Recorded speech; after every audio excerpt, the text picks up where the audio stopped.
We have team coverage tonight on the key races in the primary election. Let's start with NBC 15's Elizabeth Wattis right outside the Wisconsin Supreme Court chambers. Now, Elizabeth, the Wisconsin Supreme Court race will decide if the court stays conservative-leaning or flips to liberal.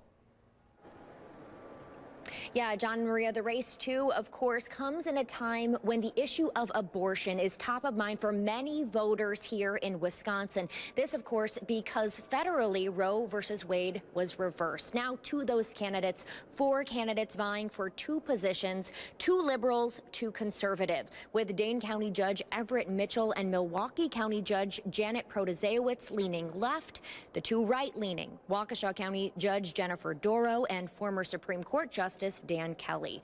Regardless of political views, though, the top 2 candidates with the most votes tonight will head to the general election. That, of course, is on April 4th. Coming up tonight at 6, we're going to look at some of the key issues and cases that the Wisconsin Supreme Court could have in front of them after the election. For now, live in our state capitol, Elizabeth Wattis, NBC 15 News.